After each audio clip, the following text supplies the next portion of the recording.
Joey, going into this with some nice momentum, keep that unbeaten run going. Does that give you all a lot of confidence for what is another long journey? Yeah, tough journey today, coming across here, going to Oldham Tuesday, but it's what you've got to do if you want to be successful. You know, we built a squad with the depth to it. Never envisaged them coming as thick and fast as they've came at us, but you know, we had a little bit of a period over the Christmas period where the games were stopped, and we knew at some point there'd be a relentless Saturday Tuesday. Now for us, we're in a good vein of form, we're confident, we've got some players to come back from today, you know, Sam Finley, Ryan Lough, Leon Clark, to name but a few. So look, we see every game as an opportunity, and Oldham fighting for the survival pretty much in the division, so we know we're going to have to go and be the best version of ourselves to take points from that game.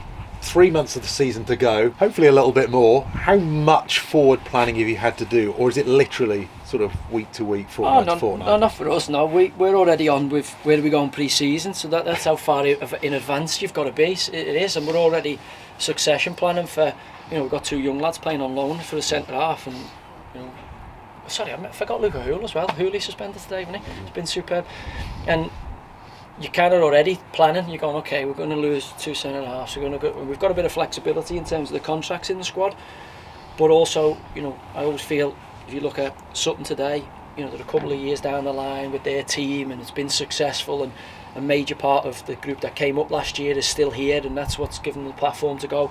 So consistency of selection, consistency of your group, of the core of your group, allows the football club to keep building and building and building, which is what we've got to do.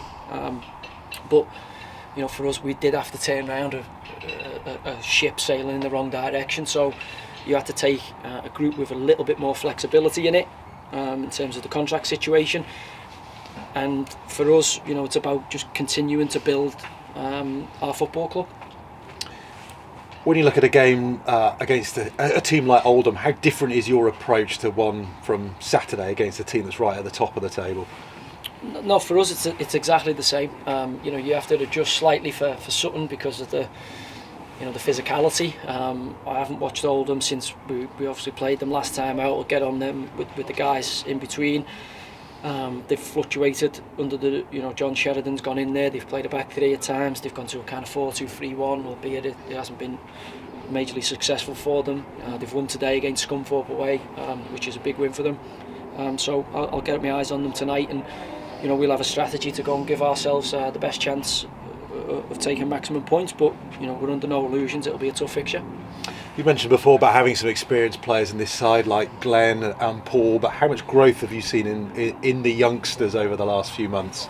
Yeah, a lot. I mean, you know, there's been probably moments where you would want a bit more seniority in certain positions, but we haven't had the ability to bring in players with the requisite quality for our team. So we've decided, you know, we can get access to those players, albeit, you know, they're young and they're inexperienced.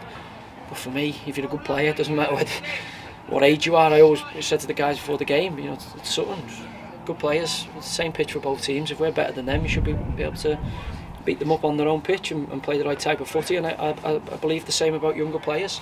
You know, there is a lot to be said for experience, but also experience brings with it some things that can hold you back, whereas young, fearless, full of confidence, everything out in front of you in terms of your career, all your potential out in front of you. Sometimes, certainly in my experience as a coach, I prefer that. I prefer the empty heads. I prefer, you know, with the greatest respect for them, empty heads in terms of they haven't got a back catalogue of coaches and what coaches have given to them, and I prefer that young spirit of I can be the best in the world. You know, seen it with Harry Souttar when we're talking to him about when he was at Fleetwood. We're talking to him about Virgil van Dijk. Where was Virgil when he was his age? And then all you can see the penny drop to go, okay, yeah, if I get my act together here, I could be a big player. And before his injuries, they made him Tottenham Hotspur, and some other big clubs are trying to take him. Connor and James Connolly for me are in that boat. Give young players at the right time, the right opportunity, and who knows what they can be. For our 2 lads growing in there, you know, really pleased with them today. In the Sutton game, thought they'd come of age in it. And again, there'll be another test, a different test in Kaylar Davis Dunn and Barton on Tuesday night. But again, this is what they're here for. They're here to learn, those different ways of playing football, and those different ways of finding ways to get points on the board or win games. So when a player comes to the club like Elliot Anderson, do Newcastle say, I want him to play in this position, or he needs to be doing this, or are you given freedom to do whatever you want with him? No, look, I had a chat with the guys up there. Obviously Steve Harper's running the academy up there, Shola Miobi's looking after the loan players, both former teammates of mine, and I just touch base with them all the time, how they're getting on, and they were like, look, we've got a boy here we think's a real talent, we think he's our pick of the crop. So I'm like, okay, can we have a look at him, can we watch him? And it's tough to get these 23 games, especially when it's in the North East, because we have no scouts. I don't have a scout here. We're trying to build that part of the club, but obviously when Tommy left, he took all his scouts with him. If he did have any, he allegedly had 5, but never met or spoke to any of them. But he left with them all. So we've been grafting away on our own, relying on good contacts and good networking, and I think we've pulled out a gem there. The first day of training, Mangs has said it's the best first day of training he's ever seen in our coaching experience, and I'm racking my brain I don't think he's wrong. It really lit the session up on Thursday, to the point where, and it's always important for a young player, the other senior players are like, oh, we've got a player here. And I think it's put a few on notice, because young lad comes in, when you see some of the touches he's done today, and he won't be used to them pitches. It's a baptism of fire. He'll be used to carpets where he's come from. But this is what they're here to learn, that different side, and I think he's going to be a real player. And you can see in his little cameo today, desire to get on the ball, take it in tight spaces. It's what he's shown us on the training ground the last couple of days. He's got a confidence about himself, and I think he's going to be a real player, and we're delighted to help him at this point in his journey, and no doubt he'll help us, and when we get back to the Mem on a proper surface, people like him will start to really show what they're about.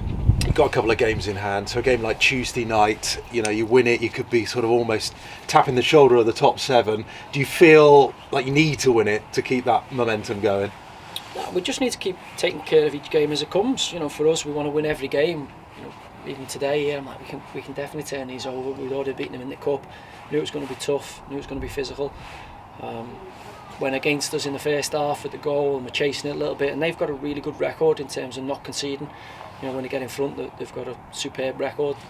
So we knew we had a little bit of a mountain to climb at half time. I spoke to the lads and just said, look, we're a better side than them. So keep doing the right things, and eventually you'll get an opportunity. And Oldham's the same thing. I know they're fighting for their lives, but we're a much better team than them. And if we turn up and perform and play our style of football, unfortunately for Oldham it'll be a tough night. But if we're half off it and we're not quite at the races, then they'll cause us problems. So our focus is on us winning the next game, keeping our teamship going, and if I'm honest, I don't really focus too much on the opposition and what they're about, because if we get it right, we're a tough team to stop, and we ain't firing on all cylinders yet. That's the thing that excites me the most. I still think we're only like 3 and 4s out of 10. I don't think we're hitting 5, 6, 7s, 8, 9s. Not the stuff I'm seeing on the training ground. When that comes together, and I'm hoping it comes together when it matters, which is the real championship rounds. So it'll start to come to the fore now. But this next period for us, Saturday, Tuesday, we can't lose focus on the next job, and the next job is Oldham Athletic Tuesday night.